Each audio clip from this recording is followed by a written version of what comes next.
तो कैसे हैं आप लोग। मैं देवराज चौहान आप सभी का स्वागत करता हूं अपने YouTube channel Devraj chemistry classes पर। तो बच्चों ये जो वीडियो है ये 11वीं क्लास के लिए, ठीक है। इसमें क्वांटम नंबर के जो क्वांटम संख्या है उसके न्यूमेरिकल कराए जाएंगे, क्योंकि उस वीडियो में कुछ टेक्निकल इशू आ गया था जो प्रीवियस वीडियो थी, तो इस वजह से वो कंटिन्यूसली नहीं हो पाई थी। तो उस वीडियो के जो आगे का प्रोसेस है वो इसमें है। इसमें मतलब क्या पढ़ाया था हमने उस दिन, क्वांटम नंबर पढ़ा रहे थे। क्वांटम नंबर के न्यूमेरिकल यहाँ से हैं। एक न्यूमेरिकल और चलो बता देते हैं। हमने उसमें सारी क्वांटम नंबर्स पढ़ाई थी, magnetic quantum numbers, principal quantum number, azimuthal quantum number और स्पिन क्वांटम नंबर, हर एक के फॉर्मूले बताए थे। एक क्वेश्चंस देखते हैं। फॉर एग्जांपल जैसे उसने कहा n इक्वल टू 4 के लिए m की वैल्यू फाइंड करो। ये n क्या है, n है यहाँ पे प्रिंसिपल क्वांटम नंबर। अगर उसने प्रिंसिपल क्वांटम नंबर दी है और मैग्नेटिक क्वांटम नंबर पूछ रहा, तो भाई मैग्नेटिक क्वांटम नंबर के लिए हमें l की वैल्यू पता होनी चाहिए, मतलब दिगंशी quantum number, azimuthal quantum number पता होना चाहिए। n से तो m की वैल्यू नहीं निकलेगी, n से निकलेगी हमारी l की वैल्यू। तो पहले l की वैल्यू फाइंड कर लेंगे। n बराबर 4 के लिए l की वैल्यू कितनी आएंगी, 4 आएंगी। 0 1 2 3। ये कैसा है, इसके लिए फॉर्मूला था हमारा l बराबर 0 to n-1 ऑल इंटीजर्स। ये हमारा फॉर्मूला था। इस फॉर्मूले में ये आया l की वैल्यू। अब l की वैल्यू कितनी आई, 4 आई, 0 आई है, 1 आई है, 2 आई है और 3 आई है। अब l की हर एक पर्टिकुलर वैल्यू के लिए हम क्या निकाल लेंगे, m की वैल्यू निकाल लेंगे। l बराबर 0 के लिए m की वैल्यू कितनी होगी, 0 होगी। इसका भी फॉर्मूला है m बराबर -L2 plus L 0 to all integers, ठीक है। l बराबर 1 के लिए क्या होगा, इस फॉर्मूला को रखेंगे -1 0 प्लस 1, ठीक है। फिर l बराबर 2 के लिए -2 -1 0 प्लस 1 प्लस 2, ठीक है। l बराबर 3 के लिए -3 -2 -1 0 प्लस 1 प्लस 2 प्लस 3। ये हमारी m की वैल्यू आ गई, ठीक है। तो ये हमारी m की वैल्यू है। ये क्या, हम m की वैल्यू निकाल लें, वो टोटल वैल्यू पूछ सकता है m की टोटल वैल्यू कितनी आएंगी। तो 3 तो ये रही, 5 ये रही और कितनी है, 7 ये रही और 1 ये रही। टोटल काउंट करके m की वैल्यू फाइंड कर देंगे। अब हम m की वैल्यू भी निकालना सीख गए, l की वैल्यू भी निकालना सीख गए, s की वैल्यू हमें पता है। अगर इलेक्ट्रॉन ऊपर को है तो +1/2, नीचे है तो -1/2। अब हमने सीख लिया, तो हम ये l की वैल्यू निकाल ले, m की वैल्यू निकाल ले, इनसे फ़ायदा क्या करेंगे। मतलब हमारे पास क्वेश्चन करना भी आ गया, हमने क्वांटम नंबर निकालना भी सीख लिया, तो हम क्वांटम नंबर निकाल के क्या फ़ायदा करेंगे। क्वांटम नंबर क्या है, ये जैसे हमारा जीपीएस होता है ना, मोबाइल में जीपीएस लगा होता है, हमारी लोकेशन पता चल जाती है कहाँ पे है। ऐसे ही ये इलेक्ट्रॉन की लोकेशन है, एज ए लोकेशन जीपीएस की इलेक्ट्रॉन की एग्जैक्ट लोकेशन कहाँ है, मतलब एटम के अंदर इलेक्ट्रॉन कहाँ है, किस पोजीशन में पड़ा, वो कौन बताता है, मैं क्वांटम नंबर, ठीक है। अभी हमने जो क्वांटम नंबर के क्वेश्चन किए उसमें अलग अलग निकाल ले, क्या निकाल ले, अलग अलग निकाल ले। मतलब n की वैल्यू निकाल ली, फिर l की वैल्यू निकाल ली, फिर m की वैल्यू निकाल ली, फिर s की वैल्यू निकाल ली। अब हम जो क्वेश्चन आएगा वो अलग, ऐसा क्वेश्चन नहीं आएगा, वो आएगा चारों की वैल्यू एक साथ निकालने के लिए। अब हम देखें क्वेश्चन कैसा आएगा। तो जैसे भाई, जैसे ये क्वेश्चन है 3D 10 लिखा हुआ, क्या लिखा हुआ बच्चे, 3D10। एक हमारी सब सेल है, उसमें एक इलेक्ट्रॉन भरे हुए, 3D10 लिखा हुआ। उसने कहा 7th इलेक्ट्रॉन के लिए, कौन से के लिए, 7th इलेक्ट्रॉन के लिए चारों क्वांटम नंबर फाइंड करो। Find the quantum number of 7th electron in 3D10, ठीक है। अब क्या करना है, जो स्टार्टिंग में लिखा होता है, ये जो लिखा होता है, ये होती है n की वैल्यू। n बराबर कितना है, 3 है। एक नोट लिखवाया था मैंने प्रीवियस वीडियो में होगा, वो नोट क्या था, यहाँ वैल्यू ऑफ l और यहाँ थी सबसे l, 0 1 2 3 S P D F। ये नोट बनाया था हमने जब हम l की वैल्यू फाइंड कर रहे थे। हम यहाँ से s के लिए l की वैल्यू 0 रख सकते हैं, P के लिए डायरेक्ट हम 1 रख सकते हैं, D के लिए L की वैल्यू 2 रख सकते हैं, F के लिए L की वैल्यू 3 रख सकते हैं यहाँ से डायरेक्ट, ठीक है। ये हम यहाँ से यूज़ कर सकते हैं। यहाँ पे देखो D आ रहा, D के लिए L की वैल्यू कितनी होगी भाई 2, L बराबर कितना हो गया 2, ठीक है। अब L बराबर 2 है तो हमें M की वैल्यू फाइंड करनी है, तो कितने आएंगी, M की टोटल वैल्यू आएंगी -2 -1 0 +1 +2, ये आ गई, ठीक है। अगर बाई चांस याद भी ना रहे, जितनी L की वैल्यू देता है उतनी माइनस की उतनी ही प्लस की और एक 0, उसने 2 दिया था L बराबर, तो 2 माइनस के 2 प्लस के और 0, जितनी हमारी M की वैल्यू आती है उतने क्या बनते हैं, ऑर्बिटल बनते हैं। क्या बनते हैं, ऑर्बिटल। अब तक हम ये बोलते थे तुम्हें कि भाई D में कितने ऑर्बिटल बनेंगे 5, क्योंकि ऐसे याद कर लो कि इलेक्ट्रॉन कितने भरे जाए इसमें 10, तो ऑर्बिटल कितने बनेंगे 5, ठीक है। जैसे F में कितने बनेंगे 7, ये हम ऐसे लॉजिक से बताए थे भाई उनका आधे बनेंगे। एग्जैक्ट रीज़न क्या है, एग्जैक्ट रीज़न ये है कि हमारा L बराबर 2 के लिए M की वैल्यू कितनी आती है 5, तो इसलिए ऑर्बिटल कितने बनते हैं 5। अगर L बराबर 3 के लिए M की वैल्यू कितनी आती है 7, इसलिए ऑर्बिटल कितने बनते हैं 7, ठीक है। तो ऑर्बिटल कितने बने 5, इलेक्ट्रॉन कितने यहाँ 10, 1 2 3 4 5, ठीक है, 6 7 8 9 10। ये जो हमने इलेक्ट्रॉन का डिस्ट्रीब्यूशन करा मैंने बताया हुआ, ये किसके अकॉर्डिंग है, हुंड्स लॉ के अकॉर्डिंग। हुंड्स लॉ यही बोलता है कि जो हमारे ऑर्बिटल्स हैं, ऑर्बिटल में मैक्सिमम अनपेयर्ड इलेक्ट्रॉन होने चाहिए, उनके जो स्पिन ऑफ डायरेक्शन है वो सेम होना चाहिए। हमारे लिए फर्स्ट ये है, सेकंड ये है, थर्ड ये है, फोर्थ ये है, फिफ्थ ये है, अकॉर्डिंग टू हुंड्स लॉ। ऐसा नहीं है कि फर्स्ट सेकंड थर्ड फोर्थ, ये नहीं है हमारे लिए। फर्स्ट सेकंड थर्ड ऐसे बन जाएंगे, फिर बाद में पेयर बनेंगे। जब सारे मैक्सिमम अनपेयर्ड हो जाएंगे उसके बाद पेयर बनना स्टार्ट होंगे इलेक्ट्रॉन के। ये क्या है, हुंड्स लॉ। तो हमने 10 इलेक्ट्रॉन फील्ड कर दिए। कौन से इलेक्ट्रॉन के लिए फाइंड करना बच्चे, 7th इलेक्ट्रॉन के लिए। तो हमारा 5 6 7, ये रहा 7 इलेक्ट्रॉन। 7 के ऊपर क्या आ रहा -1, तो M की वैल्यू कितनी आ गई -1। ये इलेक्ट्रॉन ऊपर को है नीचे को, मतलब क्लॉकवाइज एंटी क्लॉक, तो नीचे को है, तो इसलिए क्या होगा S बराबर -1/2। ये हमने चारों क्वांटम नंबर फाइंड कर लिया, ठीक है। अब किसी किसी माइंड में आएगा कि सर यहाँ भी हमने M की वैल्यू निकल ली, ये तो यहाँ भी निकल ली, ये क्यों निकल ली।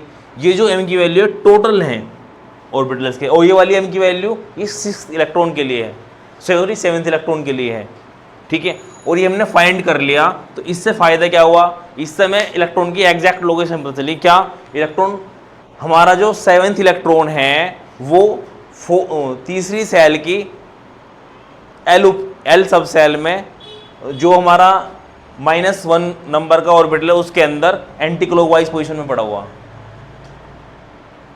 इसका मतलब ये है क्वांटम नंबर हमारा जो निकालते हैं उसकी जो फ़ायदा वो क्या है कि हमने इस पूरे 10 इलेक्ट्रॉन थे हमारा, हमने सपोज कोई सा भी इलेक्ट्रॉन फाइंड करना, कोई से इलेक्ट्रॉन के लिए क्वांटम नंबर निकल ली, तो उसका ये पता होता है कि वो कहाँ है एग्जैक्टली इलेक्ट्रॉन उसके अंदर, पर एटम के अंदर किस जगह है वो। तो हमारा एटम के अंदर हमारा 7वां इलेक्ट्रॉन कहाँ है, तीसरी सेल के L जो हमारा वो है, वो कौन सी सब सेल हमारी, L बराबर 2 है, D सब सेल में, कौन सी में, D सब सेल में हमारा जो -1 नंबर का ऑर्बिटल है, 5 ऑर्बिटल बनेंगे ना, -1 नंबर का जो हमारा ऑर्बिटल होगा उसमें एंटी क्लॉकवाइज पोजीशन में पड़ा हुआ। ये हमारा इस क्वांटम नंबर का वो है। तो नेक्स्ट क्वेश्चन देखेंगे अभी। तो देखो बच्चे कि जो हमारा नेक्स्ट क्वेश्चन है वो क्या होगा।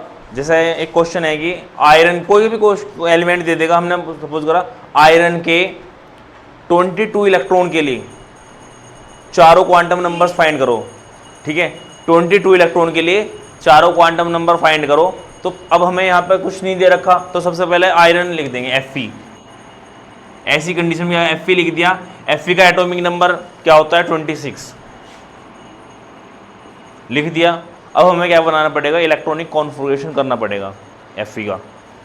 1s2 2s2 2p 6 3s2 3p 6 4s2 and 3d ये हमने इलेक्ट्रॉनिक कॉन्फ़िगरेशन कर दिया, मतलब इलेक्ट्रॉनिक विन्यास बना दिया। कौन से के लिए निकालना है? 22 इलेक्ट्रॉन के लिए। कौन से के लिए निकालना? 22 इलेक्ट्रॉन के लिए। यहाँ कितने हमारे बच्चे? 2 भर गए। यहाँ कितने भर गए थे? 4। यहाँ 10 आ गए थे, यहाँ 12 आ चुके थे, यहाँ पे 18 आ गए, यहाँ 20 और यहाँ पे आ गया 26। तो 26 हमारे लास्ट इलेक्ट्रॉन यहाँ पे भरे, फिल्ड हुए। तो मतलब हमारे 22 इलेक्ट्रॉन कहाँ होगा? इसी में ही होगा कहीं ना कहीं। इसके अंदर 3d6 के अंदर 22 इलेक्ट्रॉन होगा, तो हमने 3d6 को ही उठा लिया ऐसे, मतलब पिकअप कर लिया। अब हमें 22 इलेक्ट्रॉन के लिए निकालना। n की वैल्यू कितनी बची? 3। d के लिए l की वैल्यू कितनी होगी अपनी? 2। ठीक है, अब l बराबर 2 है तो टोटल m की वैल्यू कितनी आएगी? 5।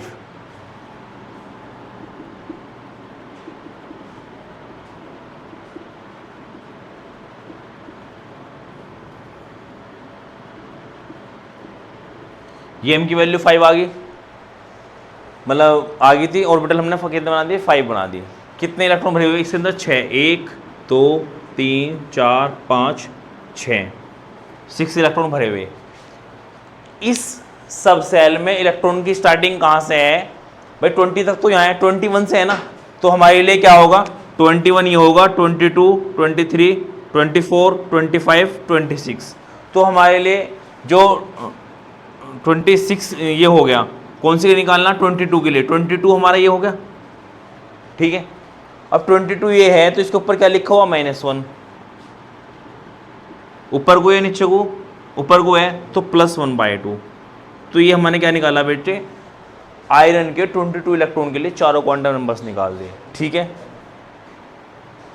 तो बच्चों एक क्वेश्चन तो हम इस टाइप का आते हैं कि 26 या 27 इलेक्ट्रॉन के लिए, जो से भी इलेक्ट्रॉन के लिए बोलेगा उसके लिए चारों क्वांटम नंबर्स निकाल लेंगे।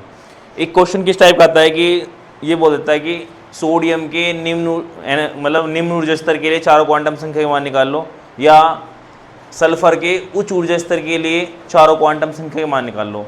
अगर उच्च ऊर्जा स्तर की बात कर रहा तो सबसे लास्ट वाली सबसेल की बात करेंगे, जो सबसे एंड में आएगी हमारी, ठीक है। निम्न ऊर्जा स्तर की बात कर रहा तो सबसे पहले वाले के लिए, क्योंकि वो हमारा ऊर्जा स्तर क्या है? Low energy level to high energy level है, ठीक है।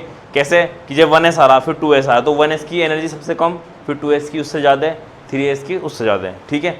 तो ऐसे निकाल लेंगे। अगर क्वांटम नंबर निकालने के लिए ये ना बताया गया हो कि कौन से इलेक्ट्रॉन के लिए निकालनी, सपोज करो उसने ये बोला कि सल्फर के लिए चारों क्वांटम संख्या निकालिए, उसमें ये नहीं बोला कि कौन से इलेक्ट्रॉन के लिए निकालिए, तो सबसे लास्ट वाले के लिए निकाल ली, वो 16वें के लिए निकाल लो, मतलब सल्फर के लिए, ठीक है। तो एक क्वेश्चन करते हैं, जैसे सोडियम है, सोडियम की हाई एनर्जी लेवल के लिए चारों क्वांटम नंबर निकाल लिए, ठीक है। तो 1s2 2s2 2p6 3s2